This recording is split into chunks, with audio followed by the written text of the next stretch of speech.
هەنگاو لە دوای هەنگاو چاکسازی ئەمە ئەم بەڵێ نەبوو کە لە کارنامەی کابینەی نوێمی حکوومەت یاریمی کوردستان بەڵێن بە هاوڵاتیان درا کە خەرجیەکان کەم بکرێتەوە و داهاتەکانیش زیاتر بێت. ڕەنگە ئەم هەوڵەی کە حکوومەت یاریمی کوردستان دابێتی پێویستی بە سیستەمێکی ئەلکترۆنی سەردەمیانە هەبێت بۆ ئەوەی تەواوی خەرجیەکان و تەنانەت داهاتەکانیشی کۆنتترۆل بکە. لە چەند مانگی ڕابردوودا سیستەمێک بۆ تەواوی خەرجەکانی حکوومەت یاریمی کوردستان و وەزارەتەکان چووە بواری جێبەجێکردنەوە کە ئەمە کار ئاسانێکی زۆر بۆ حکوومەتی هەرێمی کوردستان دەکات. لە ئێستادا حکوومەتی هەرێمی کوردستان لە هەوڵی ئەوەدایە لە ڕێگای فەرمانگای تەکنەلۆژی و زانیاری کە هەژماری بانکی تایبەت بە موچەخۆران دابمەزرێنێ.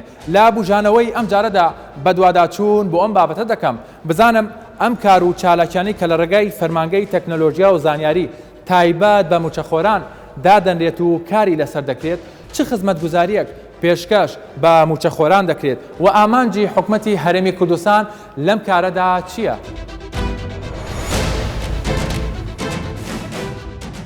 باخچەیەکی تایبەت بە خانەنشینانە لە هەولێری پایتەخت دوای چەند ساڵ خزمەتکردن لە فەرمانگاکانی میری خانەنشین بوون. ڕۆژانە لێرە کاتەکانیان بەسەر دەبن. ئەوانەی لێرە دانیشتون هیچ کامێکیان خزمەتکردنیان لە 30 ساڵ کەمتر نییە. لێرەوە دەست بە بەرنامەی ئەم هەفتەیەم دەکەم. دەمەوێت لە زاری خۆیانەوە بزانم کە بوونی هەژماری بانکی بۆ موچەخۆران چه ئاسانکاریەک بۆ ئەوان دەکات. خانەنشینان یەکەم هەنگاوی حکوومەت چۆن هەڵدەسەنگێنن لەبارەی دروستکردنی هەژماری بانکیەوە بۆ موچەخۆران. چەند ساڵە هەر بە شێوەی کاش موچەکەی خۆت وەرەگری. ئەگەر موچەکەت ببێت بە گریت کارت بچێتە سەر هەژماری بانکی خۆتت هەبێ چه ئاسانکاریەک بۆ تۆکە؟ هەڵبەتە من یەکێ لە خانەنشینە کۆنەکانی هەولێر و کوردستانم، چونکە من لە ساڵی 1966 بووم بە مامۆستا مدەڕس. ئیتر مەراحلی خۆمم بڕی لە ئیدارە و لە دەوڵەت و لەو پێکاتانە 2007 خانەنشین بوومە. تا ئێستا بڵێنەوە 13 ساڵە من خانەنشینم. ئەو معاناتەمانە هەیە. من لە ئەسڵ زانیارێکم هەیە لەسەر موچەوەرگردن و کارت و کی کارتەوانەی لە ئەوروپا. هەر داوای ئەو شتامانە کرد کە حکوومەت و کاربەدەستان لە ئەوانەی مەسئولن لەو شتا ئەوان وتەن ئەدەواتی تەکنیکی و ئەو شتانەمانە نییە تا ئێستاوە بکەین، بەڵام لە مستەقبەل ئەو شتاکەین. طبیعی من کە من یەکێک لەوانە بووم لە ڕۆژانی خانەنشین ناچووم ڕاتب وەرگەرم، چونکە معاناتی زۆرە. ئەمانەی لێرە ئەیان بینی لە سەدا 98یان نەخۆشن. 98 کەشنە ئەوێ ڕائوەستن بەو قەڵەباڵغا. ئەگەر زستان بێ بەو سەرمایە، ئەگەر هاوین بێ لە پێش ئەو ڕۆژە ڕائوەستن لەبەرەوەی ناشتوانی پێیان بڵێ بەیانی وەرن، چونکە محتاجە ئەو پارەیانەوانە. بۆیە ئێستا ئەو فکرەیە هەیە کە ئەو کارتە بکرێ، خانەنشینان بچن بەو کارتە وەربگرن. یعنی هەنگاوێکی تابڵەی پیرۆزە، هەنگاوێکی تابڵەی شارستانیە، معاناتی ئەو خانەنشینانە تەواوەکە. ئەوە بەڕێی من تابڵەی شتێکی باشە. یعنی هەنگاوێکی ئیشێکی بانقیە، ئیشێکی ڕاتبە، ئیشێکی ئیستراحەتی خانەنشینانە. ومێدەوانم بۆ هەموو هنا ئەو خەڵکە بکرێ، بۆ مامەستایان و پێشمەرگە و شتوانە. زۆر باشە. ئەم هەژماری بانکیە بۆ موچەخۆران دروستکرێ لە نێوشیاندا بۆ خانەنشینان چ کار ئاسانیەکەکە بۆیان؟ ئەوەن هەنە خۆی مەسەلێکی شارستانیە. ئاواتی هەموو خاوەن موچەیە. کار ئاسانەکە چییە؟ یعنی من ئەمڕۆ ناچم، شەوەچم، بەیانەیەچم، لە کەرکووک وەریەگرم، لە سولەیمانی وەریەگرم، لە شارباژێر وەریەگرم، کەیفی خۆمە. ئەوە شتێکی تابڵەی باشە. هەنگاوێکە ئەبێ یانێ سوپاسی ئەو جیهاتە بکەی کە ئەم بیشانەیانە کردێ. باشە، پێت وایە ئەم هەنگاوە دەبێ بە جددی کاری لەسەرا بکرێ جگە لە موچەخۆرانیش هاوڵاتیانیش خۆیان ببن بە خاوەنی هەژماری بانکیانی سیستەمی بانکی پێویستە لە هەرێمی کوردستان؟ زۆر شەرتە، زۆر باشە. ئەوە یەکێ لەو هەنگاوانەیە کە شان بەشانی چاکسازی و نەهێشتنی گەندەڵی ئەمە شتێکی ڕۆشنبیری و پێشکەوتن.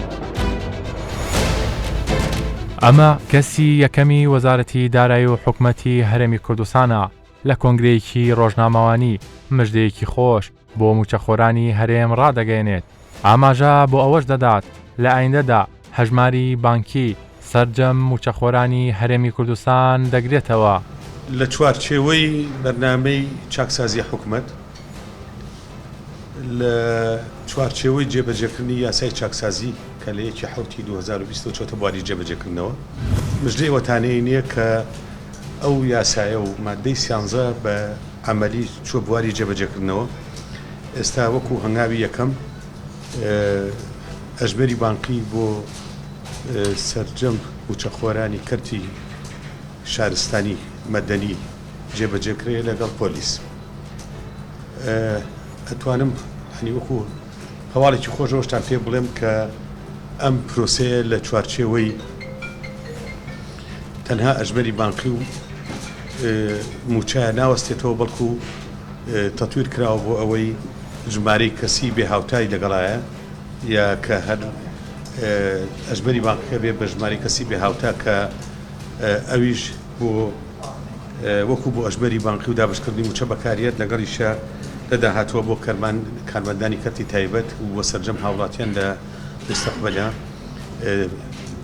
جێبەجێکرێت کە ئەتوانێت بۆ هاوڵاتیان بۆ هەموو کاروباری ڕۆژانی ژیانی خۆیان کە لە بۆ نمونە ئەگەر بۆ دەرهێنانی ئیجازەی شۆفێری بێ یا هەر خزمەت گوزارێکی کە پێویست بێ ئەکرێت لە ڕێگەیەوە سوودی لێبێت. واتە یاسای چاکسازی لە بواری ڕێخستنەوەی کەرتی بانقی بە عەمەلی چووە جێبەجێکردنەوە کە تقریباً ژمارەی زۆری موچەخۆرانی هەرێمەگرێتەوە.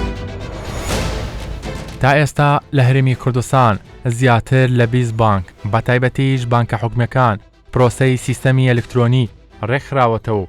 ئەمەش ئاسانکاریکی باش بۆ حکومەت و ئەو کەسانە دەکەن کە مامەڵەیان لەگەڵ بانکەکاندا هەیە.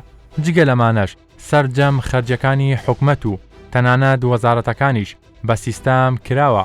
ئێستا فەرمانگای تەکنەلۆژیا و زانیاری حکومەتی هەرێمی کوردستان بەچڕی کە لەسەر ژمارەی کەسی بێهاوتا دەکات بۆ موچەخۆران. مەبەستمە بزانم کارەکانی ئەم فەرمانگایە تایبەت بەو بابەتە گەیشتووە بەکوێ. وەکو فەرمانگای تەکنەلۆژیا و زانیاری حکومەتی هەرێمی کوردستان کارکردن لەسەر هەژماری بانکی یاخود چۆنڵی کۆدی UPN سیستەمی هەژماری کەسی چیتان کردووەیەوە؟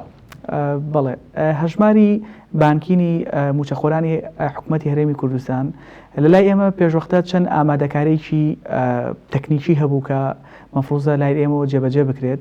ئەویش بەردەستخستنی ژمارەی کەسی بێهاوتایە بۆ هەر یەکێک لە هاوڵاتیانی هەرێمی کوردستان.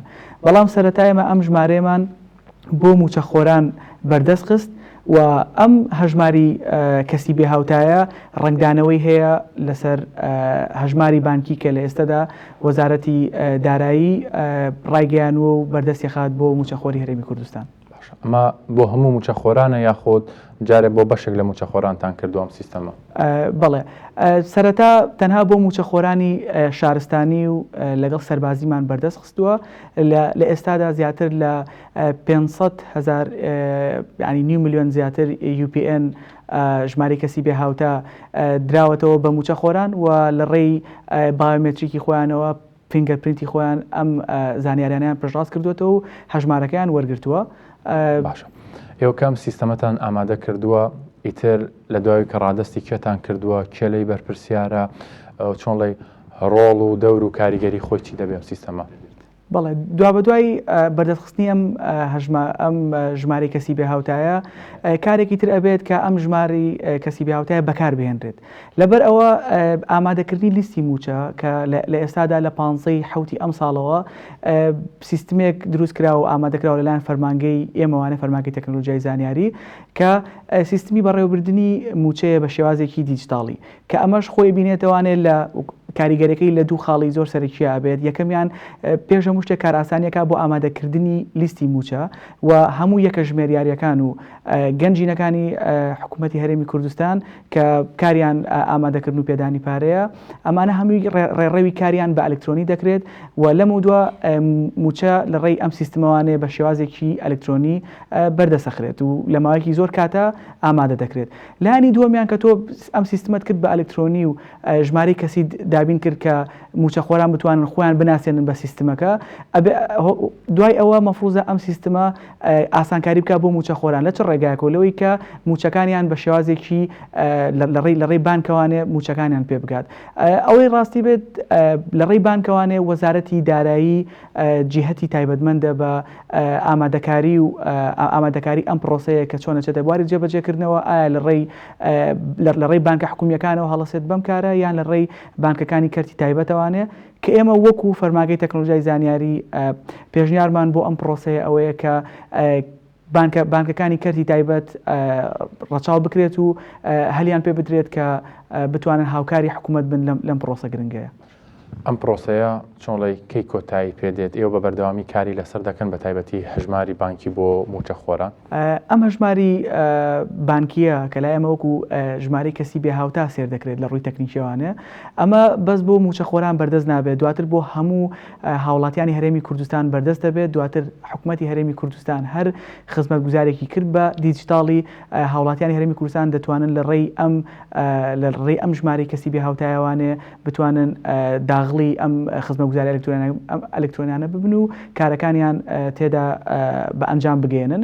هەروەها دواتر ئێمە وەکو فەرماگەی تەکنۆلۆژیای زانیاری ئەپلیکیشنێک ئامادەکەین بۆ موچەخۆران کە لە دواتر لە ڕێی ئەم ژمارەی کەسی بێ هاوتایەوانێ ئەتوانن وردەکاری موچەکانیان ببینن و گۆڕانکاری لە مانگێکەوە بۆ مانگێکی تر بە تەفاسیل گۆڕانکاریەکان ببینن و لە داهاتوودا کە تۆ هەروەها لیستی موچە دەبوو بە ئەلکترۆنی و ئەپلیکیشنێکە دەبوو کە موچەخۆر بتوانێت زانیاریەکانی خۆی تا ببینێت، کارێکی تر ئەمێنێتەوە کە ئەمیش پارە پێدانی ئەو موچەخۆرەیە. ئەو موچەخۆرە لە چ وەسیلەیەکەوانە بتوانێت موچەکەی وەربگرێت کە ئەویش دواتر ئەبەسرێتەوە بە بانکەوانێک کە لە ئێستادا بە هەژماری بانکی ئەم موچەخۆرانە هەژماری بانکیان بۆیان دابین کراوە وەریان گرتووە. ئەوەی کە باست کرد هەژماری کەسی بوو، مەسەن یاخود سیستەمی بانکی بوو، فەرمانگاکەی ئێوە ئیشی لەسەر وەزارەتەکانی تر نەکردە بۆ نمونە لەسەر خەرجەکانی حکوومەت، ئەگەر زیاتر وردیکەینەوە خەرجەکانی وەزارەتەکان،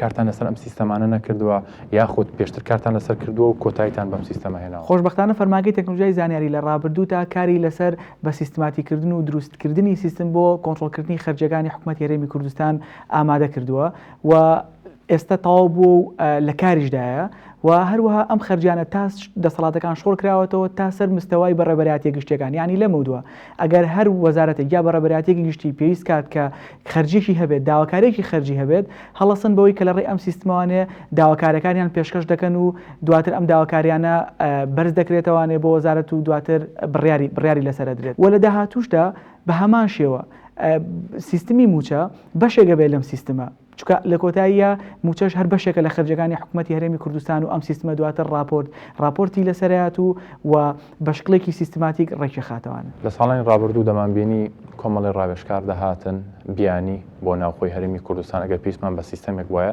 دەبوایە بچووینایە خەڵکانێکمان بێنە لە دەرەوە بە بڕەپارێکی زۆر ئەم سیستەمەیان بۆ ئێمە چاپ کردایە بۆیان ئامادە کردین. ئێستا لە فەرمانگەکەی ئێوە کێن ئەوانەی کەم کارانە ئەنجامەدەن؟ خۆشبەختانە لە فەرماگەی تەکنۆلۆژیای زانیاری گشتکارەکان لەلایەن کەسی شارەزا و کەسی تەکنیکی ناوخۆی هەرێمی کوردستانەوانێ بە ئەنجام گەیشتون، هەمووی گەنجی هەرێمی کوردستان و گەنجی ناوخۆین و شانازیەکی گەورەیە بۆ ئێمە کە یەکەم جارە لە ناو حکوومەتی هەرێمی کوردستاندا ئەم سیستمە ئاڵۆز و وردە لەلایەن گەنجانی خۆمانەوە بێتە بەرهەم و سوودی ببێت بۆ حکوومەتی هەرێمی کوردستان و پرۆسەیەکی بەو شێوازە ئاڵۆزە ئاسان بکات و بەڕێوە بێت. ئەم باسە جارێکی دیکە دەهێنمەوە پەرلەمانی کوردستان.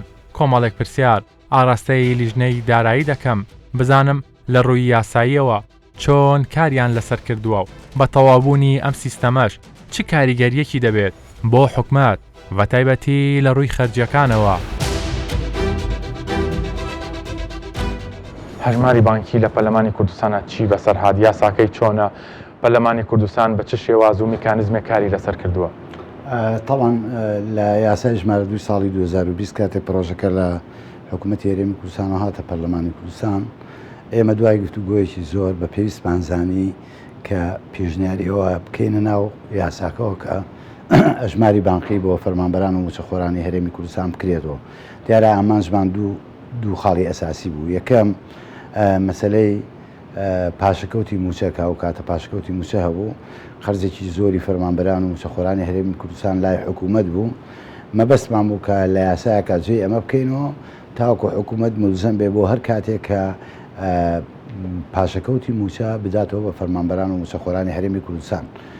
هەر بۆیە لە مادەی 13 بەو شێوەیەدا ڕێژراوە ئەژمارێکی بانقی بکرێتەوە لە بەرگەیش کاڵێن ئەمە بۆ هەموو شایستە داراییە خەرجکرا و خەرج نەکراوەکان خەرجکراوەکان مەبەستمان لێ ئەو موچەیە کە ئێستا ماگانە فەرمانبەرانێک موچەخۆرێکی هەرێمی کوردستان وەریەگرێ خەرج نەکراوەکان شایستە داراییە خەرج نەکراوەکان بریتێ لەو قەرزی کە لای حکوومەتی هەرێمی کوردستانە بە پاشەکەوتی موچە و بە ئێستاشۆ لێوڕێنی موچەی کە لەو فترەی پێشوە هەبووە. ئەمە ئامانجی یەکەمان. ئامانجی دووەممان ئێمە بەلامانەوە گرنگ بۆ هەرو کاتە ئێمە سوین لەگەڵ دیژنەی دارایی چون لەگەڵ سەرۆکی حکوومەت دوژێکی سەرۆکی حکوومەت کۆبووینەوە ڕوونکردنەوەماندا لەسەرەوەی ئەو ئامانجەمان هەیە کە ئەمە هەنگاوێک بێ بەرە ئەوەی کە هەرێمی کوردستان بێتە خاوەنی سیستەمی بانکی. سیستەمی بانقی لە عێراق و لە هەرێمی کوردستان کاری پێ ناکرێەوە دیارەمە ئەبێت لە عێراق کار لەسەرەمە بکرێ بەڵام ناکرێ هەرێمی کوردستان هەنگاو هەڵ نەگرێت چکە بەلای ئێمەوە بوونی سیستەمی بانقی لە هەرێمی کوردستان و لە عێراقا کۆمەڵی ئیجابیاتی زۆر باشی یەکێک لەوانە لە ڕووی کە کاتێک قسە لەسەر گەندەڵی و فەساد دەکەیت بۆ کەمکردنەوەی فەساد و گەندەڵی لە عێراق و لە هەرێمی کوردستان ئاگە سیستەمی بانقی هەبێ دڵنیان کە لەوەی کە کاریگەری زۆرە بێ لەسەر کەمکردنەوەی فەساد. دوو لە ڕووی ئەمنیەوە کاریگەریە بێت چکە ئەگەر تۆ سیستەمی بانقی هەبێ لە ڕووی ئەمنیەوە خەڵک ئەمانە خەڵک لە ماڵەکەی خۆیان ئەمانە ئیتر مەسان پارەی لە بانقە بێ و سیستەمی بانقی بێ. لە ساڵانی ڕابردووشە و ئێستاشی لەگەڵ بێ پەرلەمانی کوردستان چەندین دانیشتنی تایبەتی کردو بەم بابەتی کە بەڕێستان باسی کرد بەڵام سەیرەکەی نەگەیشتونەتە کۆتایی نەتیجەکە. ئێستاوی کە وەزارەتی دارایی ڕایگەیاندووە هەژمارێکی بانکی بۆ موچەخۆران دەکاتەوە دەتوانن لەوێ موچەکانی خۆیان وەربگرنەوە ئەوەی کە دەمێنێتەوە سیستەمی بانکیشە. ئێستا ئێوە وەکو پەرلەمانی کوردستان کا لەسەر سیستەمی بانکیەکە دەکەن یاخود هەژماری موچەخۆرانی هەرێمی کوردستان؟ ئێمە هەر لە سەرەتایە خولەوە بیرم دێت کە هەر لە سەرەتاوە بە بەردەوام لە گفتوگوی ئەوە بوون چۆن ڕێگەی بدۆزینەوە کە هەرێمی کوردستان بێتە خاوەنی سیستەمی بانقی. بەڵام ئەوەی کە هەیە بە پێی دەستور ئێمە پێی دەستوری عێراق کارەکەین ئەو خاڵای چەکەلوانێک کە ئەبێ حکوومەتی ناوەند کاری لەسەر بکات بۆ مەسلەی سیستەمی بانقی هەرێمی کوردستان بەتەنێ ناتوانێت کارە بکات. باشە کاکسیات ئەیمادەم وایە ئێوە وەکو ئەڵەن پەیوەستین بە عێراق و ناتوانین کاری لێکرین کۆمەڵێ بانکی زۆر هەیە کراونەتەوە مەسەلەن لە هەرێمی کوردستانە یەکێک لە خاڵەکانی حکومت کە دەیەوێت هاوبەشی پێکردنە لەگەڵ کەرتی تایبەت و کەرتی حکومی سیستەمی بانکی لە کەرتی تایبەتە چۆن دەتوانێت هاوکاری ئێوە بێ وەکو نمونەیەکی باش وەکو چۆن لەی دروستکردنی هەژماری بانکی بۆ تەواوی هاوڵاتیان بۆ ئەوی کە مامەڵا بەکڕین و فرۆشتنی ئەم بابەتەوە بکەن. پێویستمان ئیتر بۆ نییە سیستەمێکی بانکی تۆکمەمان هەبێت لە هەرێمی کوردستان. زۆر گرنگە وەکو پێم وتی ئێمە زۆر گفتوگۆمان لەسەر کرد مناقەشێکی زۆرمان لەسەر کردووە زۆر پێویستە کە هەرێمی کوردستان و عێراق هەیە بێت بۆ دوو خاڵە ئەساسیە هەم لە ڕووی کەمکردنەوەی فەساد هەم ئەمانێکیشە بۆ خەڵکی کوردستان. بەڵام هێشتا نەگەیشتوونەتە ئەوەی کە هەم متمانەیەکی وا دروستکەین هەم هەنگاو هەڵگرین خۆش دروستکردنی متمانەی پێویستە.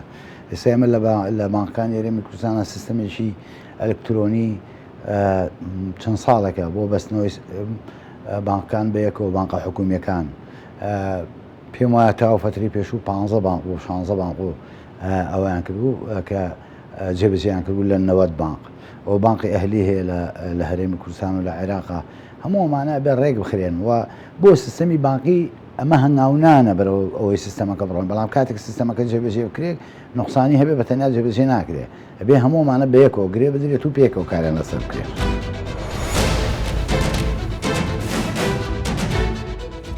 بوونی هەژماری بانکی بۆ موچەخۆران و لە زائیدان بوونی سیستەمی بانکی لە هەرێمی کوردستان کاریگەری دەکات لەسەر کەمکردنەوەی خەرجەکان لە هەرێمی کوردستاندا؟